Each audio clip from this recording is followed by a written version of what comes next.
Então, o primeiro passo é a preparação. Porque a preparação, ela tem aí, obviamente, algumas dimensões. Eu tenho a preparação mental, né, onde a mental, e esse talvez seja o mais difícil, porque é um exercício de visualização. E nem todo mundo consegue fazer a projeção na tela mental daquilo que realmente quer lutar por. Né? Qual é o desenho? Qual é a fotografia da linha de chegada? Né? Então, essa preparação mental a gente chama do vision statement. Né? Qual é o meu grande propósito, meu objetivo, para onde que eu quero ir? Qual é o meu grande norte?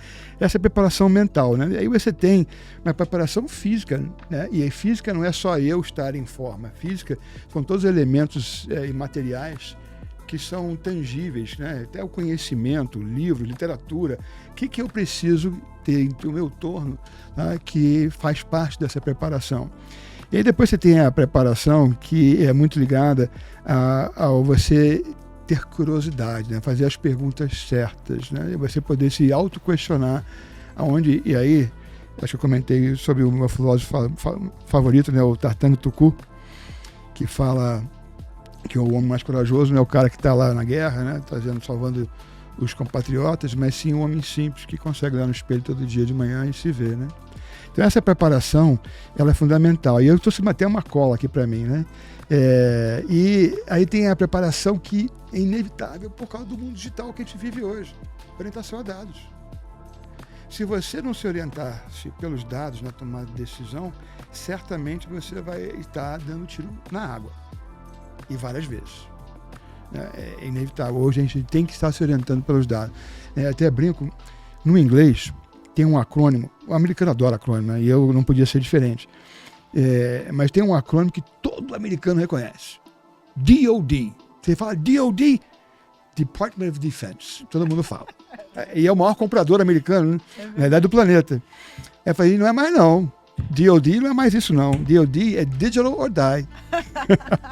Aí eu brinco, o mundo já acerou tanto que o Coronami é DDoD, é Data Driven or Die. Então, se a gente não se orientar pelos dados, a gente não vai estar tomando as decisões certas.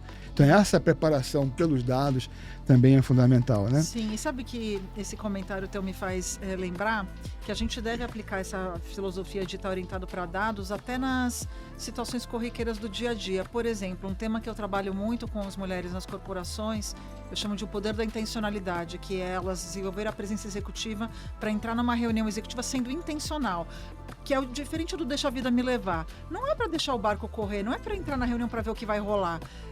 Sabe, se informar sobre a pauta, entender qual é a posição das pessoas importantes, principalmente no anfitrião, como você está falando, levantar um dado relevante e entrar lá preparada para dar uma contribuição. E jamais sair de uma reunião sem trazer alguma contribuição. Porque se você entra numa reunião muda e sai calada, uau! Que reunião que inócua. Reunião inútil! Usando uma palavra forte, mas que reunião inútil. Inútil, exercício de futilidade. Um sentimento de frustração, uma pessoa ficar 60 minutos ou mais ouvindo um monte de gente falar e não colaborar com nada. Então, isso que você está trazendo do Digital or Die, não? É Data Driven or Die. Data Driven, quer dizer, orientado para dados ou morte. É radical, mas acho que é a pura realidade. E aí tem uma preparação que também, né, ela é materialista, mas é fundamental, que é a financeira, né? Então eu preciso conhecer o que é o nível de investimento que eu preciso fazer para essa jornada que eu quero construir para mim. Né? Então, qual é o gap de conhecimento que eu tenho? Então eu vou fazer esse investimento. Né? O que são o lastro financeiro que eu vou precisar ter para poder executar esse caminho que eu estou escolhendo? E aí tem uma outra que hoje é bem complexa, quer dizer, desafiante, que é o da gestão do tempo. Né? A gente, como agora, Coronami virou malabarista de agenda, né? Vamos combinar. A tossicense. Não, total. Total malabares. Eu tenho uma fórmula para isso, que acho que não é a fórmula mágica, mas para mim vem funcionando. Que, aliás, eu aprendi na Califórnia, de onde você vem. Minha primeira mentora, eu te contei que foi californiana, né? A primeira e a segunda. E ela dizia assim, defina três objetivos principais por dia. 3 OKRs, trazendo para tua linguagem. 3 OKRs principais, tópicos principais daquele dia. Aí tem gente que eu falo isso que fica chocada. Fala, nossa, você só faz 3 coisas por dia, eu faço isso, faço aquilo. Não, eu faço muito mais que 3 coisas, mas eu tenho aquelas 3 inegociáveis. aquelas que vão orientar a minha energia, né? E estão conectadas com algum tipo de propósito, né? Algum objetivo. Não é atividade. Não. É objetivo. Né? É diferente, né? Mas então tem a primeira parte, que é essa preparação, né? Que tem as várias dimensões que você fazer, né? Aí o segundo passo inevitável é justamente a curiosidade, que lida com o data-driven, né? Porque se eu tenho a curiosidade, eu estou, na realidade, fazendo o quê? O que você acabou de descrever de uma reunião, uma preparação para fazer uma reunião e colaborar com ela. Então, qual é a curiosidade que eu tenho a mais, que eu entendo que é o normal, para que eu possa estar melhor preparado? Um exemplo que eu dou muito, né, eu me formei lá em Monterey, em Information Systems, né, mas nunca pratiquei. Né? Mas hoje eu consigo falar de igual para igual com o programador. E isso é muito benéfico, porque eu entendo o problema dele, então eu consigo ajudar, pelo menos, a contribuir para uma resolução para alguma coisa. Então, essa curiosidade, na realidade, é você constantemente estar construindo a autoridade. Porque curiosidade constrói autoridade, é um novo mantra, hein? E a autoridade é a que vai ser o eixo da liderança. Porque todo mundo respeita a autoridade. Então esse é o segundo passo. Uma autoridade que venha pelo conhecimento, que venha pelo poder de influência, de colaboração. Sim, né? Veja, você é uma autoridade hoje, liderança feminina. E como é que você estabeleceu essa autoridade? Exatamente seguindo os passos que você tratou. Eu me identifiquei muito com o tópico da preparação, porque desmistificando, abrindo um pouco o código para elas, né? Eu percebo muitas pessoas que me acompanham pela internet e tal e falam, poxa, parece que você é uma pessoa especial. Não, tem muita preparação para tudo que é feito até hoje e sempre teve. E o aspecto que você também apontou de identificar em face do que você quer chegar, quais são as competências e buscar um investimento. A minha carreira decolou depois que eu comecei a receber mentoria. Antes da mentoria, da primeira, eu fazia tudo na base da tentativa e erro. Eu perdi um tempo imenso, eu cometia muitos erros desnecessários e coletava muita frustração. E a maior parte dos investimentos na minha educação fui eu mesma que fiz. Não foi uma empresa que veio e me pagou um MBA ou que me pagou um coaching. Isso até acontece em muitas corporações, mas eu acho que as profissionais não deveriam ficar esperando que a empresa entregue tudo espontaneamente. Eu acho que a gente deve buscar as nossas soluções complementarmente à jornada executiva, sabe? E ainda mais falando de empreendedores, mais ainda, né? Empreendedor nem se fala. Tem uma coisa curiosidade, ouvindo você falar, né? E aí, novamente, a gente volta porque que o feminino está numa posição vantajosa.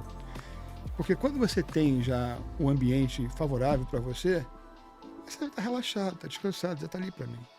Quando eu não tenho, eu tenho que botar a faca nos dentes. Eu vou ter que brigar mais forte. Eu vou ter que correr mais longe, mais rápido. E isso você está bolando machado melhor que o outro que está lá descansando, né?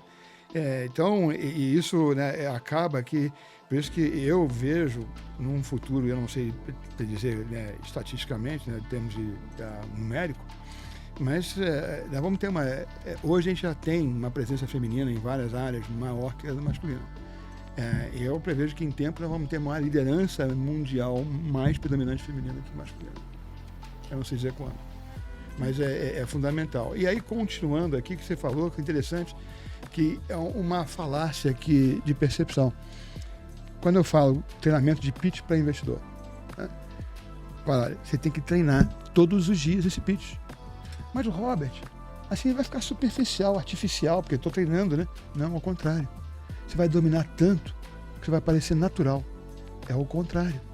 Você não fica superficial porque você planejou, repetiu. É a mesma coisa. Eu me preparando, né? Eu vou estar justamente totalmente balizada para atender, reagir, bate pronto, da forma que for. Mas então, aí eu fechei o segundo passo, que é a curiosidade. Aí eu vou para o terceiro passo, inspiração. Aqui eu vou revelar o meu... Eu tenho 2 heróis brasileiros. Eu tenho um mundial, que é o Churchill. Esse é o meu principal. E no Brasil tenho 2. Um mais recente e um que vem da história ainda do Império, que é o Barão de Mauá. Inclusive, na nossa sede da CESP, Rio de Janeiro, Nós estamos do lado da casa do empresário, que é a associação comercial, e que tem uma estátua do Barão de Mauá em frente. E eu, como cumpro expediente na sede toda quarta-feira, eu pego a bênção toda quarta-feira do Barão de Mauá. Ele é muito inspirador e eu recomendo uma leitura que, inclusive, quanto mais em detalhe a história daquele momento do Brasil, que é Mauá, o empresário do Império, do recém-empossado na Academia de Letras, Jorge Caldeira. É um livro bastante inspirador. Mas então tenha a inspiração de uma pessoa que pode justamente dar esse empoderamento para você. É uma referência. Uma outra referência que eu tenho é mais para o esporte, que é mais recente, foi o Ayrton Senna. A determinação que ele teve e o comprometimento com o objetivo demonstrou que o brasileiro tem um código genético que consegue ter expoência em qualquer área. Então nunca deveremos nos duvidar de nós mesmos. Nós, inclusive, esse bate-pronto está no código genético do brasileiro. E ele é vantagem competitiva no cenário mundial. Então, inspiração é meu terceiro passo. É fundamental mesmo. Nas organizações a gente chama isso de role model, né? A gente precisa ter isso. E foi uma virada de chave para mim, quando eu comecei a modelar mulheres que me inspiram. Isso pode ser dentro da empresa em que elas trabalham, pode ser fora, com autores, com palestrantes, enfim. Hoje a gente tem a facilidade de poder seguir pela rede social. É fundamental definir alguns nomes ali, seguir para ver estilo de vida, forma de tomada de decisão, conteúdo. Isso impulsiona a gente para frente, a gente precisa de referência. E para mim isso ajuda a fazer uma coisa que eu comentei na nossa conversa preliminar, que eu citei o Edward Bono, o pensamento lateral da administração, onde você é inevitável, quando você busca resolver um problema, que você traga todo o teu legado de conhecimento, quilometragem rodada, experiência. Mas isso também impede de você olhar de maneiras que você nunca olhou para aquele mesmo tipo de problema antes. Então o Edward Bono convida você a ir para uma solução do absurdo, para você ter um ponto de observação distinto daquele mesmo problema. E não que você vá adotar o absurdo, mas você vai trazer insights desse absurdo para o lado de cá. Então, isso novamente contribui para o processo da curiosidade. E aí tem o quarto passo, que é fundamental, que é começar a ficar prático. Eu tenho que criar um roteiro de execução. Um plano de ação mínimo. Que você falou, de tomada de decisão. Se eu não fizer nada, é uma opção de decisões inócuas. Então, inclusive lá nos programas de aceleração que a gente faz com as startups, a gente trabalha com uma abordagem que é o seguinte: se não for actionable, joga fora. Porque não vale para nada. Tem que pôr em prática. Tem que ter ação. Tem que ter ação colada. Então, a roteirização daquilo que você vai fazer é uma manifestação, inclusive, de comprometimento consigo mesmo. De você efetivamente planejar, escrever, você pegar aquela curiosidade que você investiu e trouxe os elementos, você colocar ali as inspirações que você conseguiu perceber naquilo que você foi buscar. Tem que virar um plano de ação. Então, tem que roteirizar. Eu chamo de roteirizar para... Faz todo sentido. Eu tenho um mantra que é assim: consciência sem a expressão, ela leva à depressão. Olha. A gente vai engolindo aquele monte de ideia, de entendimento. Vira tudo sapo. Se você não faz, exatamente, você não faz nada com isso, fica tóxico, né? E aí as pessoas perguntam porque elas têm outros problemas de saúde, Porque em vez de externalizar, tá internalizando e continua e vira alguma outra coisa, E aí no quinto, nós falamos disso também, que é sair da zona de conforto. É você se desafiar. Você tem que sair da zona de conforto. E sair da zona de conforto é você fazer aquilo que você sempre tentou não fazer. Ou resistiu fazer. Essa história, gente. Resistiu fazer. Não tem outro jeito. Tem que pular na água gelada. Tem. Então, você, novamente, aqui empresta o dedo de Bono, É você fazer exatamente o contrário. E esse é um desafio importante, porque ele vai mostrar os seus gaps. Porque ele te força, minimamente. Se eu vou sair da zona de conforto, eu vou fazer alguma coisa que eu não faço nunca. Ou que faço pouco. Então, eu tenho pouco conhecimento, tenho pouca experiência. E acaba acontecendo que isso é um gap que eu preciso preencher. Total. Sabe, Robert, que eu diria assim que do ponto de vista de mindset, esse é o maior desafio das mulheres, porque numa perspectiva assim de padrão de educação, na média, a maioria de nós mulheres, a gente foi criada para ser mais recatada, mais obediente, a tomar pouco risco, né? E digo na infância. Claro que tem exceções, mas eu vejo assim que mesmo entre as famílias mais liberais, e a minha família foi relativamente liberal, meus pais intelectuais, fui formada, educada em sítio, em praia, brincando na rua, tinha liberdade. Mesmo assim, tem uma coisa assim do que é esperado em termos de uma garotinha, em termos de comportamento, que é menos risco, menos exposição, menos possibilidade de se machucar, mais comportada mesmo. E chega um certo ponto da vida que a gente precisa se desconstruir nesse sentido, porque isso se torna um grande obstáculo para crescer, né? Sim. Então, essa desconstrução ela é muito importante nesse exato momento, que a gente entenda que aquela educação que a gente recebeu nos trouxe até o primeiro nível de carreira, mas a partir de agora é uma outra pegada. A gente precisa realmente fazer o que nos dá medo, a gente precisa fazer o que nos desafia e aprender a conviver com uma certa dose de desconforto no dia a dia. Suportar esse desconforto. Sim. Entender que a gente não morre com isso, né? Não. Uma coisa que a gente pratica muito lá com as startups, e a gente tem diversas startups que são comandadas pelo feminino, por mulheres. Engenharia reversa. Novamente, qual é a fotografia da linha de chegada? Uma vez que você tem isso bem projetado na sua tela mental, desconstrua. E ao desconstruir, você vai identificar marcos que são inevitáveis, que você precisa entregar, senão você não chega lá. Né? E isso já vai ser o quê? O balizamento do roteiro de execução, quando você chegar aqui no ponto de origem. Né? E essa engenharia reversa, ela te justamente ajuda a fazer uma roteirização daquilo que você pretende executar. Porque no final do dia é uma coisa inevitável. Tudo é uma questão de execução. Eu posso ter a curiosidade, estar inspirado, roteirizar, né? Fica tudo bonito, mas não pode ficar só no Canva. Exatamente. Tem que ir para a rua. Sem expressão leva a depressão. There you go. Isso aí. Aí eu vou para o sexto. Esse aqui é mais, talvez, eu não, quer dizer, eu tenho que tomar cuidado aqui agora como é que eu ilustro isso, né? Porque é praticar a espiritualidade. E a espiritualidade entendendo que não é você ser religioso. Espiritualidade é você ter um propósito e executar em cima dele. Que quando a gente tem um propósito maior do que nós mesmos, né? A gente pratica alguma coisa que é o desprendimento. A gente pratica um sentimento que está conectado com o amor. Então, é fundamental que você encontre, quando é que está a minha expressão de espiritualidade? Né? Eu tive, às vezes, melhor sorte que juízo, né? Mas eu tive a oportunidade de participar de uma jornada intensa chamada Fischer-Hoffmann. Eu não falei isso para você. Fischer-Hoffmann é fazer terapia em 3 meses. 10 anos em 3 meses. Nossa. Eu fiz em São Francisco. Você tem que se afastar dos pais, você tem que escrever o livro da vida, né? Mas ele é uma desconstrução para você construir novamente. Uhum. E na desconstrução, identificar aquilo que não é seu. Peguei pelo caminho a revelia, não quero mais. Solta esse negócio. Né? Para você escolher aquilo que realmente é seu. Né? E isso, obviamente, é uma trilha enorme de empoderamento. Mas ali eu descobri o poder que eu chamo da quadrinidade, que é você amolar o machado nas 4 áreas fundamentais da vida. É o mental, é o físico, é o emocional e o espiritual. E a gente tem que atender as 4 áreas, da maneira equânime, de uma maneira plena, né? E a gente está... Eu estou devedor, né? Eu acho que a maioria das pessoas estão devedoras, mas a gente estava sempre para me dar consciência de que eu tenho que, né, melhorar esse déficit, né?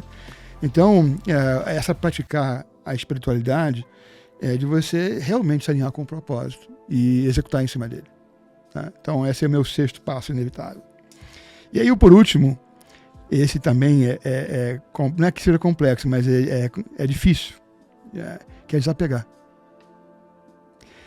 A gente precisa desapegar daquilo que a gente quer muito, porque ele só vai ser nosso se ele espontaneamente for nosso, de direito divino. Então é fundamental esse desapego. Né? Tem uma expressão no inglês, traduzido em português, que se você ama muito alguma coisa, liberte-o. Porque se ele voltar, ele sempre foi seu. E se ele não voltar, ele nunca foi. Né? Então o exercício do desapego que é extremamente difícil para nós no mundo que a gente vive hoje, extremamente, né, materialista, mas é exatamente aquilo que você ambiciona mais, solte-o, porque esse soltar vai te liberar para fazer o que você tem que fazer para chegar lá.